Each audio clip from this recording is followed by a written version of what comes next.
ఒక ఇంట్లో ఒక పెద్దాయనకి ఇద్దరు కొడుకులు. అందులో పెద్ద కొడుకు బాగా తెలివైనవాడు. తండ్రి గౌరవాన్ని నిలబెట్టేవాడు. ఆయనకొక మంచి అమ్మాయితో పెళ్ళైంది. కాకపోతే అబ్బాయి వాళ్ళ అత్తారిది పొలిటికల్ బ్యాక్గ్రౌండ్ ఉన్న ఫ్యామిలీ. మంచి కోడలు, అందరూ బాగా ఉంటున్నారు. ఇంకా తర్వాత చిన్న కొడుకు వెళ్ళి, నాన్నా, నేనొక అమ్మాయిని ప్రేమిస్తున్నాను అని చెప్పడం జరిగింది. వెంటనే ఆ పెద్దాయన ఎవరా అమ్మాయి అని డీటెయిల్స్ అడిగితే, వాళ్ళది ఫ్యాక్షన్ ఫ్యామిలీ, పొలిటికల్ బ్యాక్గ్రౌండ్ ఉన్న ఫ్యామిలీనే అని చెప్తాడు.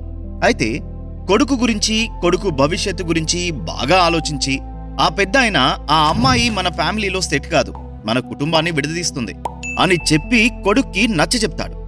తండ్రి ప్రేమతో నా కొడుకు తర్వాత మళ్ళీ ఎక్కడ ఇబ్బందులో పడతాడేమో అని బాగా ఆలోచించి ఒక తండ్రిగా కొడుక్కి వేరే ఒక మంచి సంబంధం చూసి పెళ్లి చేశాడు. కాని ఇక్కడ తండ్రి మాట విన్నట్టే నటించిన ఆ చిన్న కొడుకు తండ్రి చూసిన సంబంధం చేసుకున్నా కాని పెళ్ళయ్యాక కూడా మొదట తను లవ్ చేసిన అమ్మాయితో ఇంకో పక్క ఎఫ్ఐఆర్ నడుపుతున్నాడు.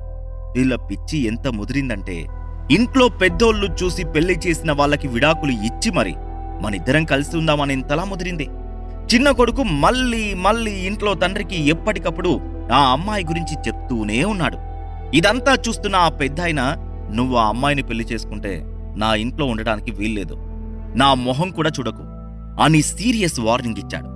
ఇంకా అప్పటికే ఎప్పుడు ఇంట్లో నుండి వెళ్ళిపోదామా అని చాలా రోజుల నుండి ఎదురుచూస్తున్న ఆ చిన్న కొడుక్కి ఇదే మంచి అవకాశం అనిపించింది. వెంటనే ఆ ఇంట్లో అక్క సహాయం తీసుకుని ఆ అమ్మాయిని పెళ్లి చేసుకున్నాడు. ఇదంతా ఆ పెద్దాయనకు తెలిసింది. ఒక్కసారిగా ఆ తండ్రి గుండె బరువెక్కింది. ఏం చేయాలో అర్థం కాని పరిస్థితిలో ఉన్నాడు. తరువాత ఇంట్లో నుండి వెళ్లిపోయి వేరే దగ్గర కాపురం పెట్టారు. ఇక్కడే వాళ్ళ అసలు రూపం బయటపడింది. మొదట నుండి కుటుంబాన్ని విడగొట్టాలని అనుకుంటున్న ఆ చిన్న కోడలు అనుకున్నదే తడవుగా వెంటనే తన ప్లాన్ మొదలుపెట్టింది.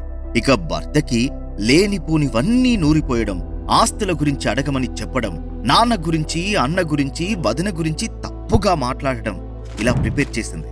ఇంకేముంది, భార్య చెప్పుడు మాటలు విని ఇన్ని రోజులు కనిపెంచిన ఆ కన్న తండ్రిని గుండెల మీద తన్ని ఇన్ని రోజులు కాపాడుకుంటూ వస్తున్న కుటుంబ పరువును గంగలో కలిపారు ఆ ఇద్దరు. కాని ఆ ఇంట్లో పెద్ద కొడుకు మాత్రం ఇప్పటికీ తండ్రిని కంటికి రెప్పలా కాపాడుకుంటూ ఆ ఫ్యామిలీకి అండగా ఉన్నాడు. అది ఆయన నాయకత్వ సామర్థ్యం. ఆయన అసలు కొడుకంటే. సింపుల్ గా ఒక మాట చెప్పాలంటే, చిన్న కొడుకు దరిద్రుడు, పరమశుంఠ, వెధవ.